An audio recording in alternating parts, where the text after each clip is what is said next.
It is time to begin. So, you have the mic.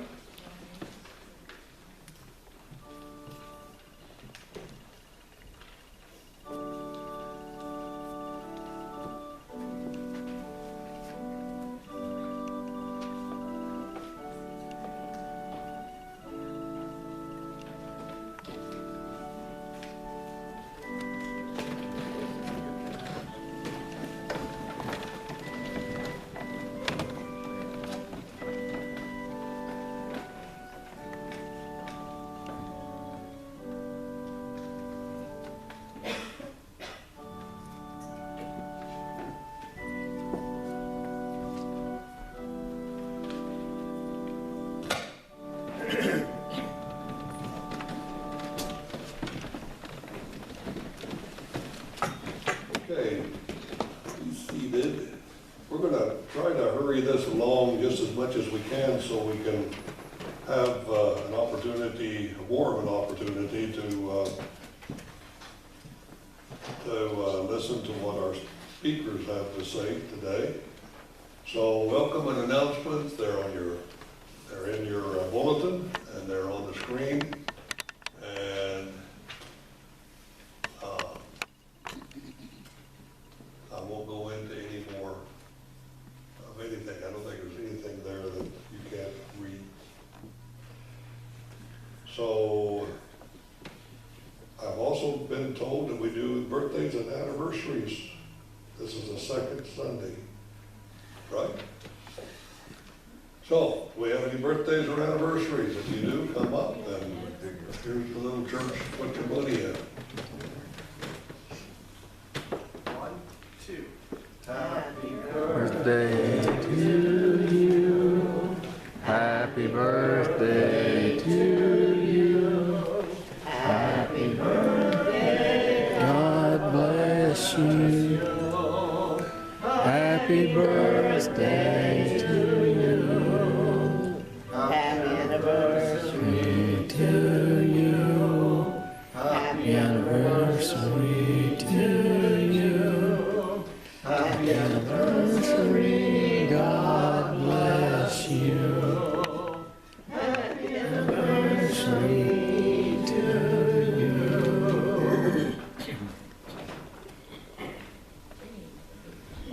Okay, we've got a video, and so is that video ready to run, Chuck? Yeah. No.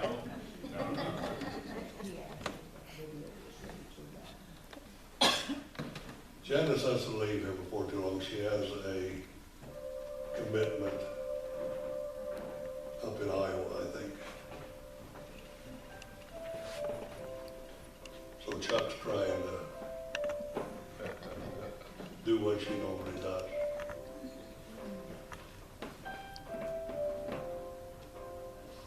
There is a candle in every soul, some brightly burning, You can sing along. some dark and cold.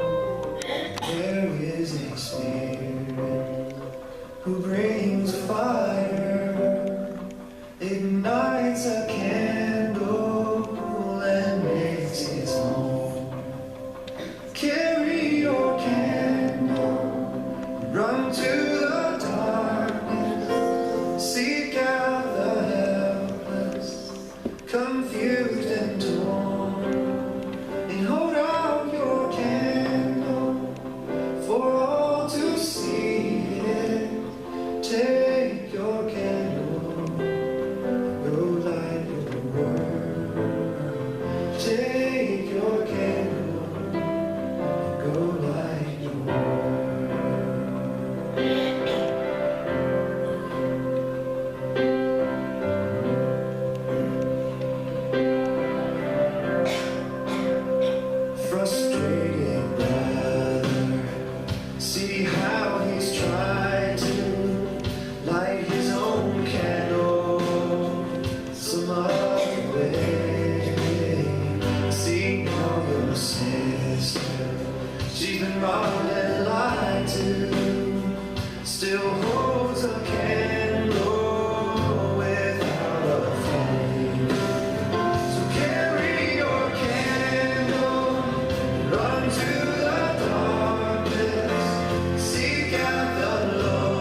whose hearts are blazing. So let's raise our candles and light up the sky, praying to our Father in the name of Jesus.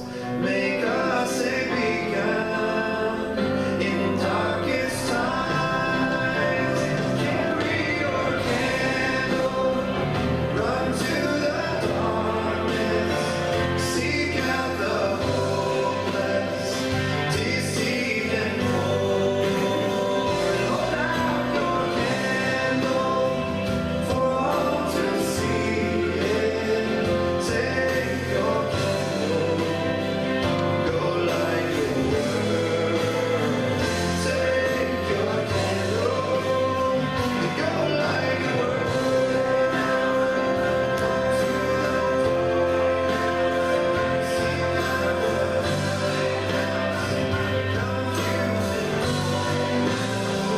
Hold out your candle for all to see it.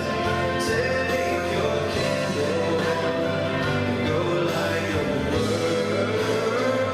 Take your candle, go light your world. Take your candle,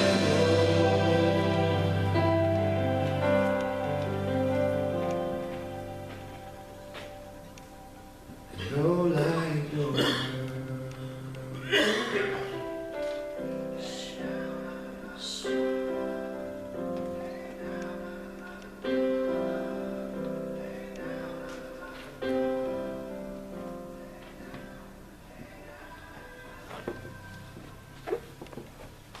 Take your candle, run to the darkness. My goodness, there's a lot of darkness in the world today. Lots of opportunity. We're probably not taking our candle and running to the darkness the way we should. Our call to worship this morning, if you would join me in that. Come, let us sing to God Most High. Let us make a joyful noise to the rock of our salvation. Let us come into the divine presence with thanksgiving. Let us make a joyful noise to God with songs of praise. It is good to give you thanks, O God, to sing praises to your name, O Most High. To declare your steadfast love in the morning and your faithfulness by night. To the music of the lute and harp, to the melody of the lyre. At the works of your hands we sing for joy. For you, O God, have made us glad by your work. At the works of your hands we sing for joy. Holy, creative God, we sing from the depths of our sorrow. We sing from the abundance of our joy. We sing in voice separate and unique.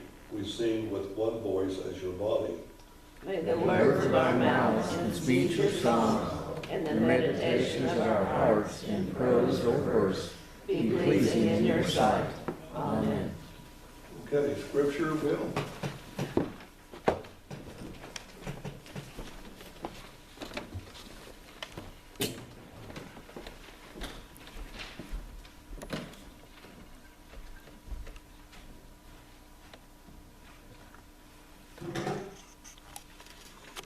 Okay, scripture today is Mark 8:27-38.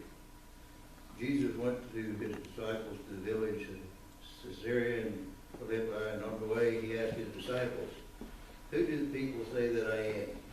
And they answered him, "John the Baptist, and others, Elijah, and still others, one of the prophets."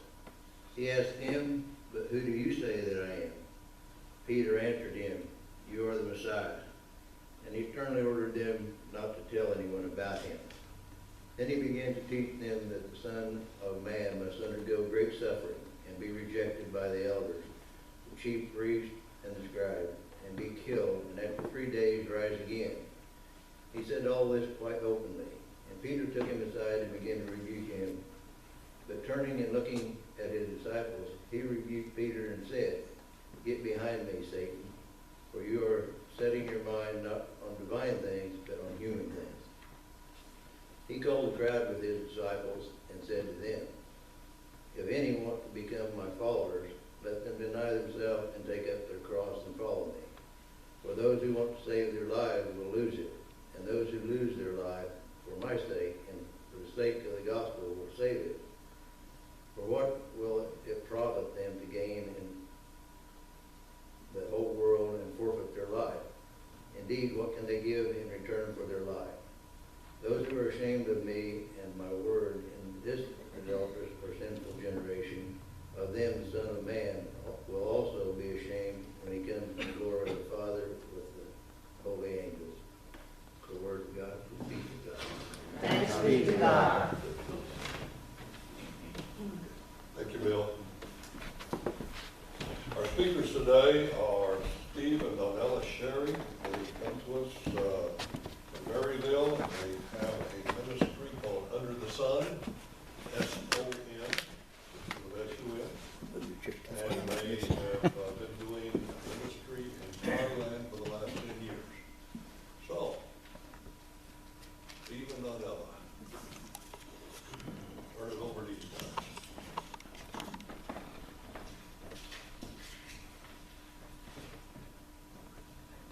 Thank you.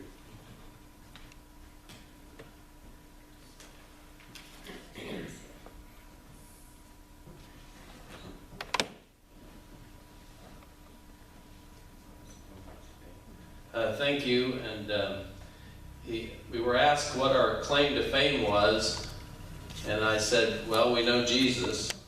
I thought that was a pretty good answer, but one time, not too long ago, well, a lot of times people ask me, have you ever heard the phrase, you the man? And when somebody says that to me about something, I'll say, no, I'm not the man, but I know the man. So, anyway, one of the things we mentioned our ministry, Under the Sun Ministries, is in Thailand. And when they were showing the video, the lanterns that they showed different times, I don't know if that was where it came from, but there's a festival in Thailand called Loikerton, and they light those things, and there's just thousands of them that go up in the sky when they do it.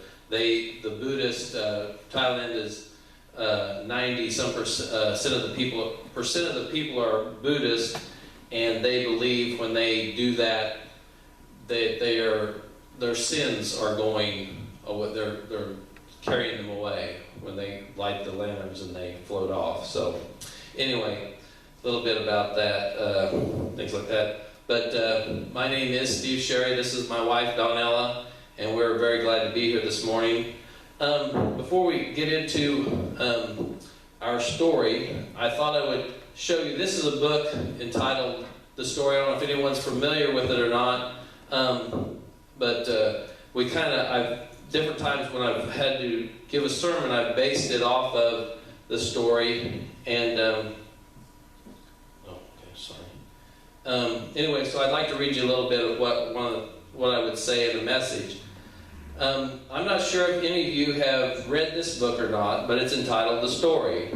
The Story's website states that the story is an abridged chronological Bible that reads like a novel. There are no verse references. The scripture segments are seamlessly woven together with transition text into a single grand narrative. Just like in the Bible, as we read each of these stories, there is one thing we need to realize, and that is that more is going on than what meets the eye. Randy Frazee, who helped write the foreword to the story, states that two stories unfold with every story in the Bible: the lower story and the upper story. In the lower story, we are dealing with things in the here and now: paying bills, dealing with conflict, getting over a cold, finding a job, winning a race, stubbing your toe, and what you say after you stub your toe. The lower story is our story. In the upper story, we discover what God is up to, how He is weaving our story into His one divine story of love. The upper story is God's story.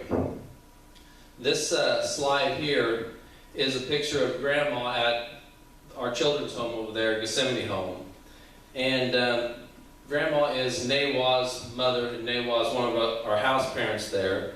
And she lives there sometimes several months at a time, then she goes back to her village. But she loves to make bags and shirts and things like that, which we bring back to the States to sell. And Donella's got a picture, or is holding up one of the bags. But as you can see in the slide there, that there's long threads, and maybe some of you have done weaving before, but to me that represents, that's the dominant color in the bag. And those long threads to me represents God's eternal story. Then the other colors are woven into the bag with the dominant colors, and when they're placed in at a particular time, that's our story. So in the same way, each of our stories are being woven into God's story at the appropriate time to tell God's great story of love and redemption. So as we look back to the beginning of Under the Sun Ministries, Donella and I have realized that God was writing our part into His story at a time when it would best accomplish His plan.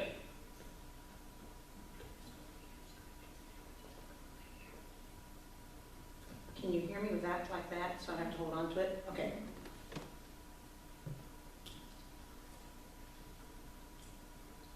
All right. To kind of tell you how our story started, back in 2009, we were a part of a Sunday school class, and we were talking about this book that you see up on the screen, A Christian Secret to a Happy Life. It's written by Hannah Whittle Smith, and it's over 100 years old. But the story that it told really touched Steve and I as we were going through this book. So this would have been like the later part of 2009. So as we were going through this book, one thing that it kept saying over and over and over to us was, in brief, I would like to say that man's part is to trust and God's part is to work. And the more we thought about that, it was like how easy that really is if you just let it happen. If we just trust God, and he's going to do the work, and all we have to do is trust Him. He's going to do it through us.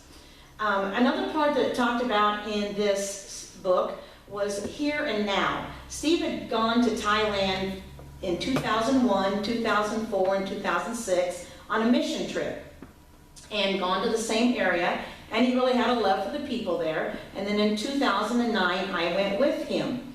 And when we came back, and this is when we started this study of this book, it just was hitting us that, we talked about when we retired, we could spend more time over there and maybe do more ministry work over there. And this book talked about the here and now.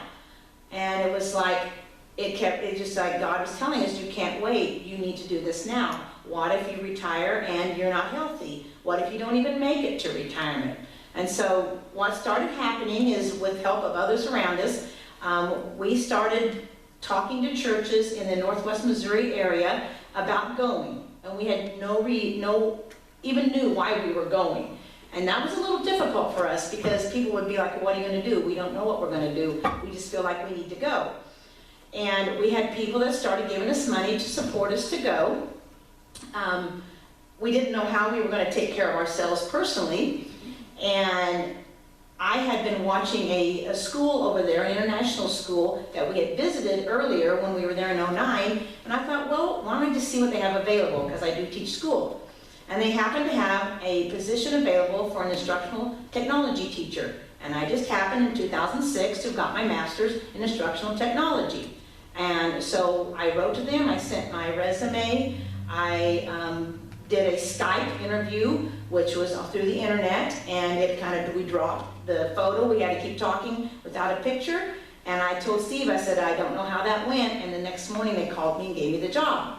So like, okay, God, you're finding a way for us to be there, so we had money to support us. Things, our belongings, we tried to sell our house, it didn't happen for us. We sold his vehicle, and my vehicle we sold 24 hours before we left. So we knew God knew we needed that vehicle, and things were just happening like that over and over again. So we knew we needed to go. So when we got there, in this picture here, you'll see a woman in the back in the middle. Her name is Tutu, and she is a director of Asia's Hope in Thailand. They have many children's homes, and they're pretty well maxed out as far as children. And you'll notice in that picture you see 6 children. 5 of them are siblings, they are brothers and sisters. 1 is from the same village as them. And a month before we got there, in May of 2011, a family had taken these children in, a Hill tribe people. They were, the father is Lahu, which is a tribe in northern Thailand, and the mother is Karen. And they had taken them in without any income whatsoever. This is a family that had nothing. And said, okay, we'll take them in, we'll take care of them, we'll start praying that someone will come to help us take care of them. And 5 days after we got there, we met this family. So then we knew why God had sent us there. And it fell into place that that's why we were there. In the top right-hand corner, you'll see a picture of the home that was there at the time we went. It's where all of the children stayed. Of course, they were siblings and the boys were young at the time, so they all stayed in one room together. In the bottom right was their kitchen. And at the time when Titus and Nawal first came to this land, that was their home, and then they built the other structure. So when we got there, this is what we saw. The family started growing, getting older. We knew that those children needed to be separated, the boys and the girls. So in 2011, almost 12, we started building this home and finished it in 2012. So we were able on the same property to put our boys somewhere away from where the girls were. This also had a kitchen instead of that bamboo kitchen that the roof had holes in it, and we knew the rainy season was coming. So this building also has a kitchen in it, and it has a large meeting area where they eat, where they do homework, and also that's a place for the boys, and there is another bedroom there. At the time it was built for Steve and I to have a place to stay. Right now it's a place that their older son lives. That came in 2012. That came because someone came up to us knowing there was a need and gave us half of the money to build that home. So we knew that we needed to go ahead and build it. So that happened in 2012. These are the boys, the first boys in the home, and that's the first time they had beds. We got beds for them. We laughed because for almost a week or two, most of them fell out of bed every night because they had never been in, they'd slept on the floor before, so they didn't quite know what a bed was, but we got them all beds. Then after that happened, the girls were kind of like, you know, we have this room up here that we have the concrete floors. We have to go outside and go to the bathroom in the rainy season because there was no way to get their bathroom from the inside. And we had some people visiting at the time that said, you know, there's some things you need to do to the property, the pieces of the buildings structures you already have. You need to do something with these. So they gave us that. That money came about, and we took the structure on the left was where we used to eat, and it was kind of an open air type of structure. So we changed that one into a kind of a study area for the kids. We have a computer in there for them, and it also is a place sometimes where people can come when they visit, because there is air conditioning in that one room. The only place on the property that has air conditioning. A lot of times when you're in Thailand and it's hot all the time, we're kind of used to that, and that structure also helps with that. And the bottom right is what that structure looks like today. Then the original structure you see on the left, we took and put a kind of a porch-like area out of it so they can come out of that room and get to the other places on the property during the rainy season.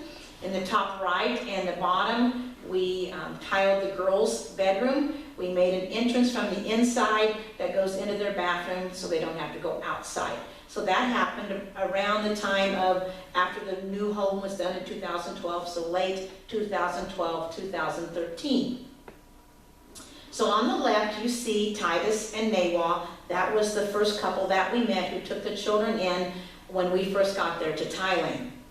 On the right, we knew that our family was getting too large for just one set of parents. So we brought in another set of house parents, and on the right you will see Moses and Yuri and their children, Rachel and Joshua. Yuri, the woman on the right, is a sister to Titus on the left. So a brother and sister. We were told we were very blessed to have a family situation going on with our home. A lot of times when you bring two couples together to manage a home like this and they're not related, then who's in control, who makes the decisions, and they have a lot of issues. We don't have that with this. Titus is in control, people know that, and he takes care of the issues when they come up. So Moses and Yuri came into our family, and they wanted a ministry too, besides just being at the home. They're at the home all week long, but on the weekends, they go to a village called Huipong, which is about an hour from where the home is. So they take sometimes their children, sometimes their 2 children stay at the home, and they take their children and they go to Huipong. And what they are doing on the weekends, we had already been ministering to this village, but we were finding that the children had nowhere to be on the weekends in this village. Their parents would be in the rice fields, whatever job they might have. During the week, they were in school, but on the weekend, they were just kind of running through the village. So Moses and Yuri took these children, minister around with these children. They bring them to the church there in Huipong. They do activities with them on the weekend. They feed them. They have a church for them on Sunday. And from the time Steve and I came back to the U.S. in June of 2013 till the time we went back for a visit in Christmas of 2013, that ministry had changed tremendously. When we would go to Huipong to worship, these children didn't even know what church was. The Hill Tribe people are not Buddhists, but they're animistic. They believe in evil spirits and good spirits, and that's all they believe in. So these children had never seen what a church was like.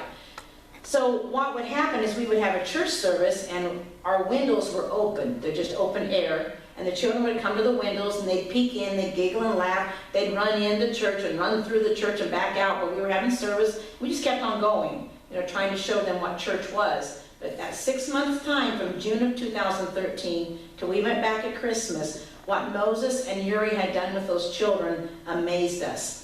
Moses is a real leader for these children. If you notice here, this is what we saw when we went back. He had them in the church. He had them sitting. They were singing songs. They were answering questions that he was telling Bible stories. And it just amazed us what he had done in a short amount of time. And those children really love and honor Moses and Yuri. Yuri has done a lot. Then you'll see here on the right-hand side in the red sweater. Yuri has done a lot with the older girls in that village. Some of these girls are probably like 13, 14, 15, some of them with children already. So Yuri has taken on a real ministry, ministering to these young girls and just giving them that mother that they need. And we really appreciate what they have done for us there. This gives you a little picture. It's kind of hard to see, but if you'll see the red square, we had that land, Moses and Titus and Nawak had been given to them, and then we added a little bit to it, if you go to the right, a little more to the red piece after we were there for a while. Then just about a year ago, we added what you see in the yellow. So we have expanded as far as the amount of land we have. We've not built anything else on it. We have a place where they have banana trees, they have mango trees, they grow all kinds of vegetables, so they do a lot of that for themselves. And that has really helped with the home also.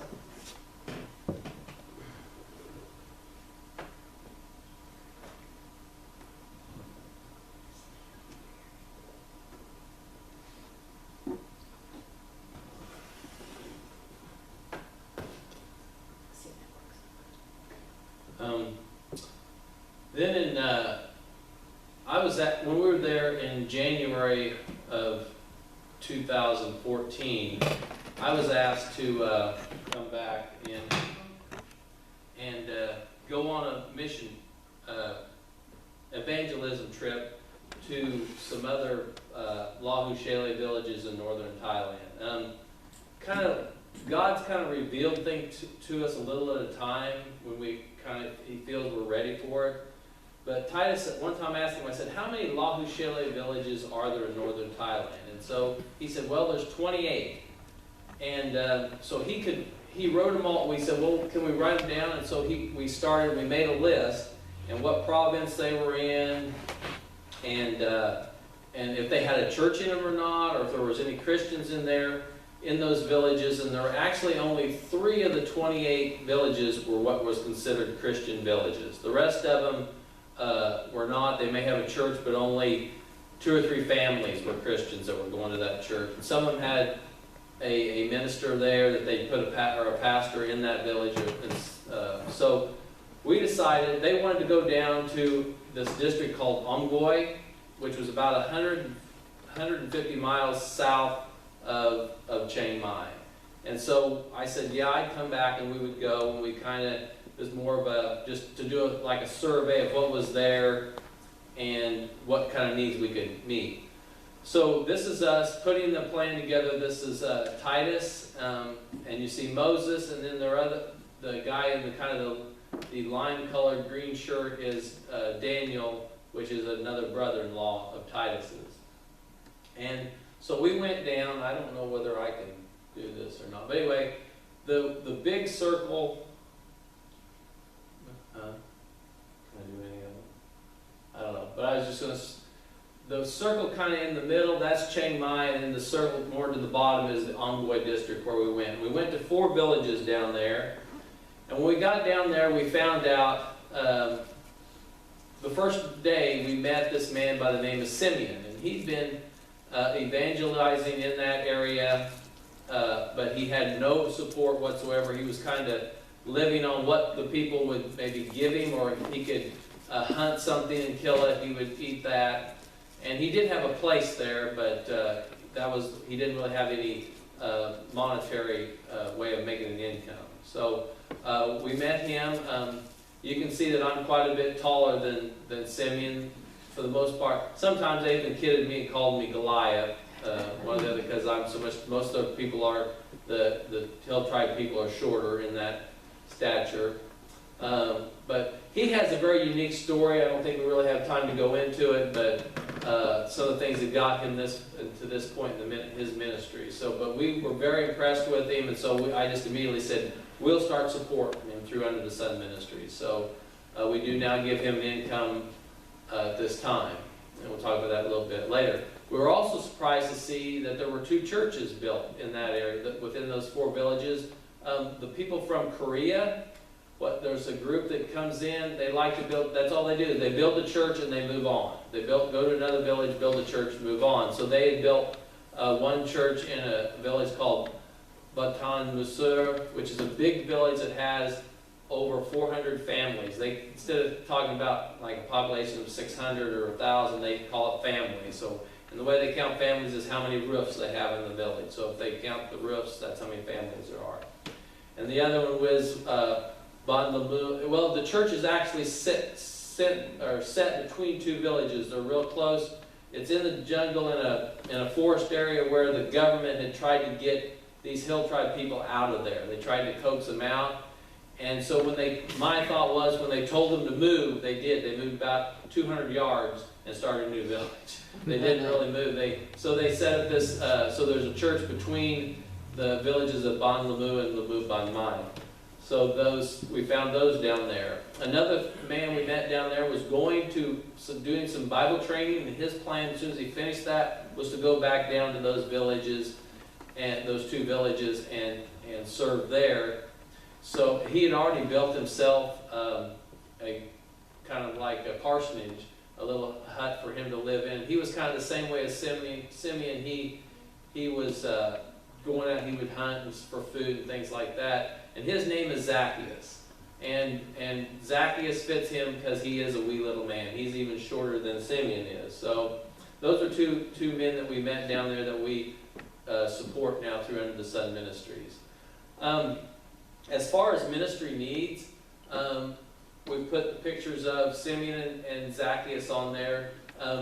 We do support them through the ministry, but we have not found, most of our children at the home, at Gethsemane Home, we have sponsors for them, but we do not have actual sponsors for those 2 men. So that's one of our needs. And also, we have started an educational fund for our kids there. We had earlier this year, we had 4 of our the children at Gethsemane Home graduated from high school, and which is a big deal. You know, most of these kids came from villages that you might not have went past 6th grade. The one village we went to, all they had was a kindergarten. But these 3 girls here, all graduated from high school along with another boy, which is actually Titus and Nawa's son, and they all are going on to university. And so we told them, no, we'll keep sponsoring you and supporting you as you go to university. So we've taken them on to do that, and so we try to, we have, like I say, an educational fund set up. We do things to raise money to help support them as they go on to university. Another need that we have is we're in the middle of a building project.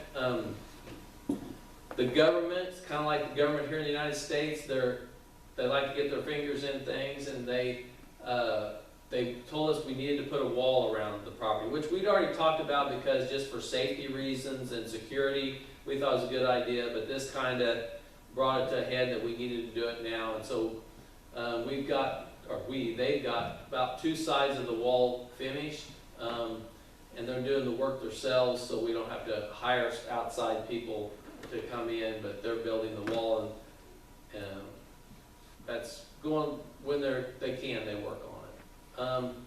And the third thing is that we would need is, and I wish you could see it on the very back of this, you can see the wall, but this was a well project that we started, and it kind of didn't work out. They get their water from a kind of like a giant pond behind or beside the house, which was another reason for the wall. We wanted to have that Sept, or kind of a wall there between them and the pond, so the kids weren't going over there. But they haven't had the rains they need in Thailand the last couple of years, and the water level just kept going down and down. And I've got pictures of like the big reservoir that they used to flood the rice fields and things. It's just really getting low. But we decided to dig a well to help with the water needs there at the home. And the guy came, and he had a thing that if he couldn't find water, he didn't charge us. But he found water, but it wasn't enough to actually support a well. So they're trying to dig the well and looking for water. But anyway, so we have that prayer need for the water situation in Thailand and at the assembly home. One last thing, we are planning a trip back in 2016. We actually leave here on December 31st. We have 5 people going with us, well, including us. I don't know whether any of you would know Wayne Boswell from Ravenwood. He's going with us this time, and Huey Rounds from Sheridan, one of his daughters.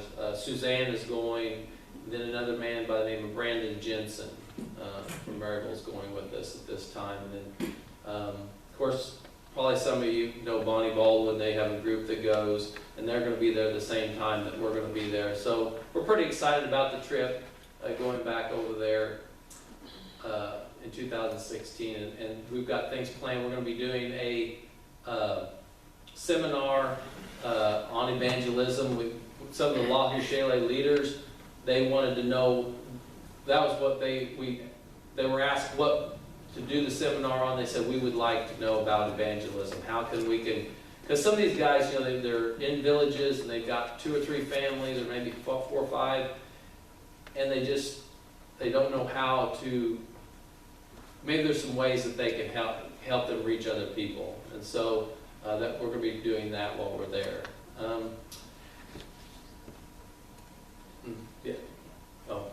One last thing. So we do want to thank you for having us here this morning. And want to mention, I'm going to turn it over to Donella. She's going to talk more about some of the items here, but we have a sign-up sheet here. If anyone would like to get our newsletter, we'd be glad to send it to you. And also on the back of some of the newsletters we have here is our address, if anybody needs that address for any reason. So thank you.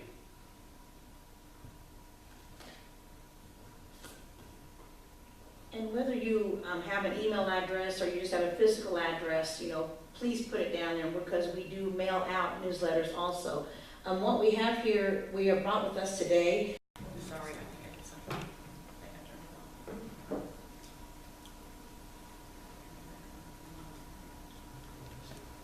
It's red. Can't hear me now, can you? I think it's on. It's red. I'll just talk really loud, okay? What we have brought today, our educational fund for the students that are going to university. We have brought back items from Thailand, and we sell those items to put in that educational fund. So that is the purpose for those things. We have bags. These bags are made at the home. So the bags you saw a while ago Grandma was making, we've also taught, Nawal makes them, the mom, and they've also taught the older girls how to make these bags. Some of the bracelets that we have been made by the children at the home. These items we get in the day market and just bring back. So we have coin purses, and if you'll notice, things look different. The Lisu tribe, this is what their pattern looks like. So you'll see the dolls on the table. Korean, this is what most of our children are Korean, and that's kind of what they look like when they dress in their tribal outfits. This is Lisu here with all the colors, and then we talked about Titus being Lahu, so you see that black over there, that's more of a Lahu look. So these are Lisu, and then we've just brought back a lot of these are all women's, these are just pants from Thailand. A lot of the women there will wear just these kind of a lounge pant. So these are the items that we have brought back. You're welcome to look at these, and I don't know, do we have time for questions, or? Okay. Does anybody have any questions they'd like to ask us? You taught over there for a while. Yes. What do you do? Evidently, you're back here now. Yes. In 2013, we had, 2012, Christmas of 2012, we had a grandbaby. And that's what kind of brought us back. And they live on the East Coast, but getting to the East Coast from halfway around the world is a little difficult. So that was the main reason that we came back. And we knew we needed to spend time here with the fundraising part of it because it wasn't happening when we're in Thailand all the time. So we came back in June of 2013, and again, God just made it happen. I tried to get back into teaching at a school, like is what I did when I left, and he said no, and he found me a position at the University of Maryville. So now I teach teachers, is what I do. I work for a professional development, is what I do. And so that now is taking care of Steve and I, and Steve can spend his time on the ministry. But as we have been here now back 2 years, it'll be 3 by the time I'm finished with the contract I have now, we see that need because we get calls all the time. We have this issue going on. What do we do? One of the girls who's going to university speaks English really well. She has an iPod so she can converse with me through Facebook on private messenger. And I will get messages at 2 o'clock in the morning because she doesn't realize it's actually 2 o'clock in the afternoon for her. And, they call me mom, so they call me May Dani. And she'll say, May Dani, I need this, I need that. A lot of things going on that we feel like now we are not there enough. So Steve says I had a shower moment one day. I do my best thinking in the shower, and I had a shower moment. And I just told him when I was done, I said, Steve, I said, we can make this work. I said, we need to be there, we need to be here. And we want to see the grandbaby, that all is into play. And we try to get out there to see her every 3 months. And so what we are thinking about right now, and we know God will help us know whether that's right or not, is being here 3 months, being there 3 months. Being here 3 months and there 3 months. So half of our time would be here, half of our time would be there. Being here, we need to be here because we need to be a voice for them. They can't be here, they're doing the work, not us. And we can be that voice for them by being here, 3 months at a time. But then we need to spend more time with the children. There are 4 new children in the home that we don't even hardly know because we have not been there. And so we're kind of looking toward that need. When we go in January to visit with them, it's going to be that time of sitting down with them, okay, how can we make this work? I would not have a job, neither one of us would have a job, but being in Thailand is not the problem. It's being here the 6 months, it's the problem. We have our home, that's all taken care of, but you have expenses being in America. In Thailand, we would have none because we would live at the home, would be right there. So that's kind of where our ministry is kind of wondering if that's where it's going next. So that's how that all fell into place when we came back in 13, and that's why we came back. Any other questions? The language. We tried to, they speak Thai. Of course, each tribe speaks their own language, whether it be Lahu, Lisu, Korean, whatever. And I compare those to what the Native Americans here. They all had their different languages and everything. But Thai is the national language. And both of us tried to learn it. It's a tonal language, so they have a mid-tone, a rising tone, a falling tone, a high tone, and a low tone. So you can say the same word 5 different ways and will mean something totally different. And what I found out was that sometimes my head might make a sound, but my mouth doesn't. So it was like, and you can, if you say a word wrong, you could say something bad, there's a word, not that this one has bad, but there's a word ma, and if you say ma or ma or whatever it is, that you change it from a dog to a horse and who knows what else. We even have a boy at the home, they laugh at Donella, his name is Jalal, and Donella will call him Jalal. And they'll just laugh because that's not his name, it's Jalal. You go down, you go low. And I said, I think that's what you're doing because and we had another girl just the other day that we were FaceTiming with them, and we said her name, we heard laughter, and we go, what did we say wrong? So it was just the tone. And so it was something which makes it, when we go, we concentrate on English, teaching them English because they need that English is the international language. So that's one of the things we will do besides helping with training with Bible training and stuff like that, is teaching them English.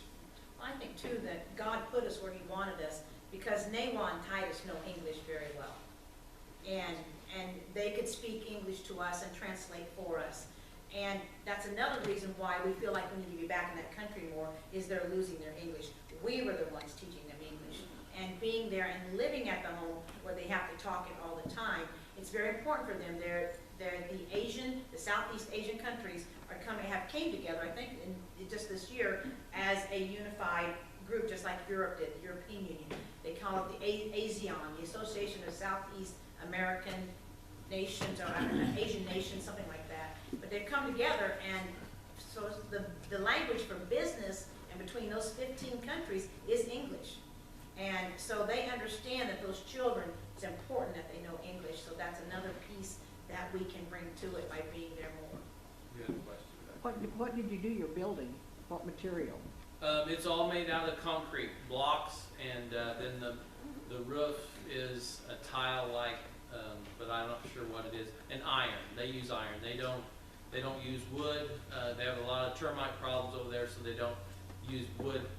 I shouldn't say that there is some they use teak wood or something that's real hard wood, but as far as, for the most part, they build things out of block. I didn't think it looked like wood. Yeah, no, they use concrete, and they do a thing called shopping, which is kind of like making a stucco.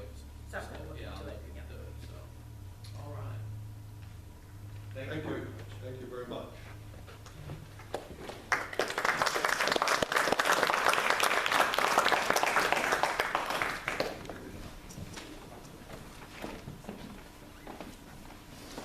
Taking their candle into the darkness. That's what they're doing. I think I got my math mixed up though. I said they've been doing this for about 10 years. It's more like 6. Okay, joys and concerns. There are concerns that, at least in your bulletin, lots of those. Any joys or concerns you'd like to add? Yes. Jackson broke his arm, and his little cousin Reagan, 12, has spent the last 7 days in the hospital with a kidney infection, and they let her go home for the first time yesterday. She didn't have a fever. But those are our great grandkids. Okay. My granddaughter got married yesterday. Lisa's next to the oldest, Okay. down to Mooresville. Outside wedding at Mooresville between Cameron and Hamilton.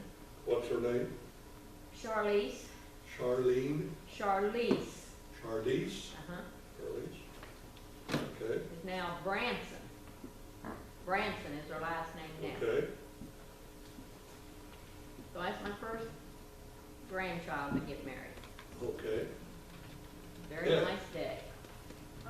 I don't think Beth Meek's name on the prayer list, but her father passed away yesterday.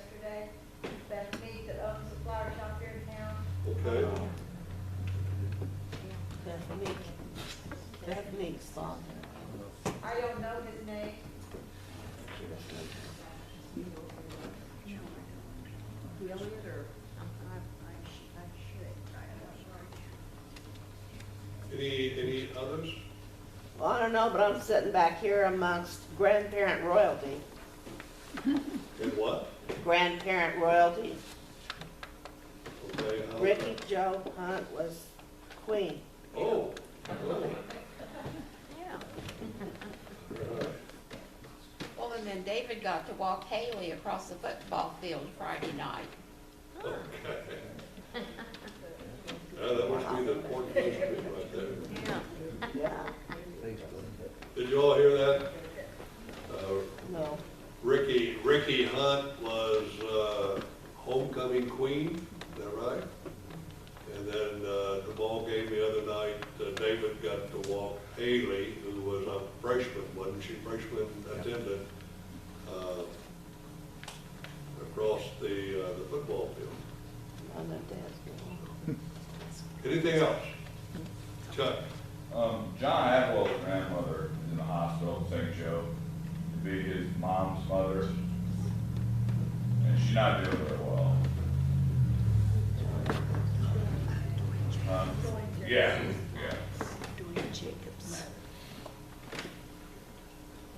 Here's what her name is, Chuck. Doing Jacobs. What is it? Is it Doing? Yeah. Yeah. Going. Doing Jacobs. Doing? She's already on the prayer list. She's on the prayer list. Thanks, Bill. Oh, she's on. Uh-huh. Okay. I put her on there one time.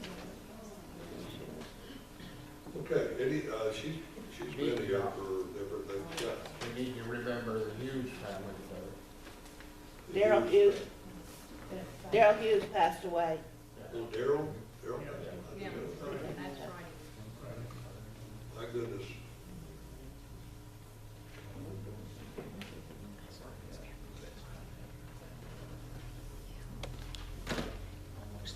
Okay, other things.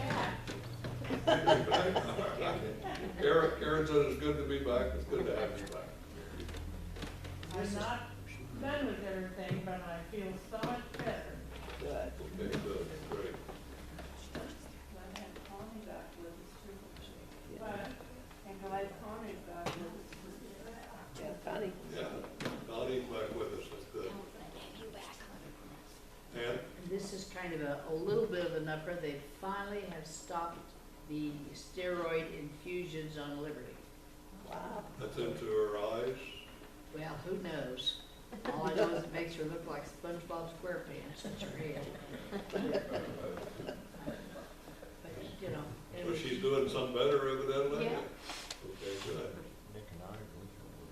And we had lunch a week ago Saturday with Nick and Ivy Lenars, and they're like hi to everybody, and they look great, seem to be doing well. You guys were down in Branson area? Springfield. Okay, let's pray.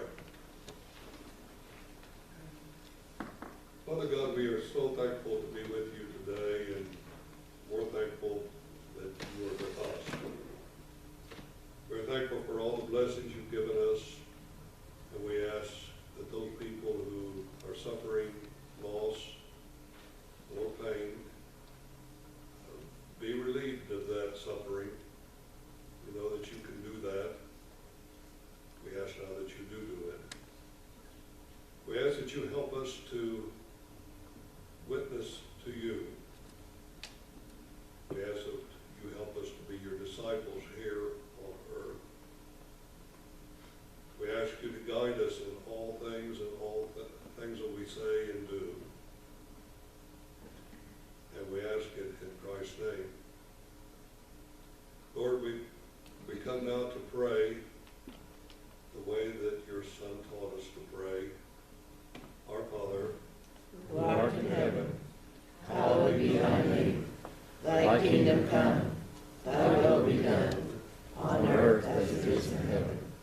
Give us this day our daily bread, and forgive us our trespasses, as we forgive those who trespass against us. And lead us not into temptation, but deliver us from evil. For thine is the kingdom, and the power, and the glory forever. Amen. okay.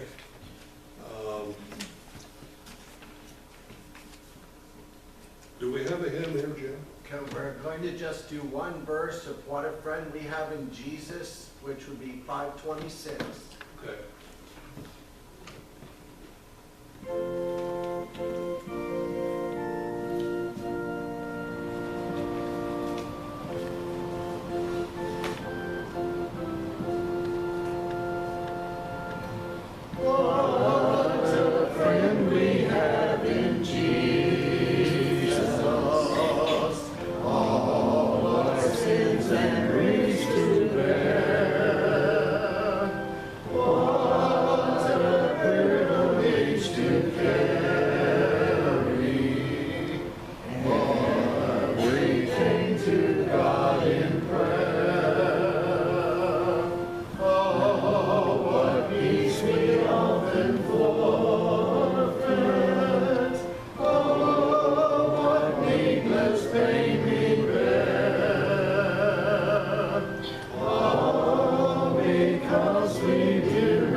From whom all blessings flow. Praise God, all creatures here below. Hallelujah, hallelujah. Praise God, the source of all our gifts. Jesus Christ, whose power uplifts. Praise the Spirit, Holy Spirit. Hallelujah, hallelujah, hallelujah.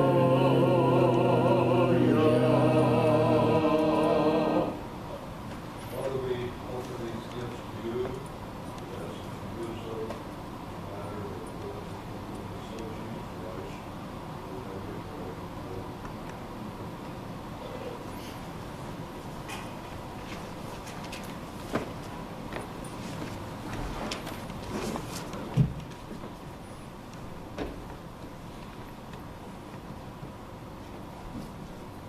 Okay, we have a tune, Jerusalem. We're going to cut, We're going to cut I'm that? sorry, we're time-wise, we were going to cut it and go right into our benediction as we go. Okay. You see our final prayer of benediction. Okay. So why don't you go ahead with the, As May your Spirit go before us. As we go, may we follow where you lead. May we live what we have learned, share the message we have learned, and be a light unto the world as we go. okay, everyone, hope you have a wonderful week. Come on up and take a look at these things and visit with the sheriffs. Thank you again for being with us.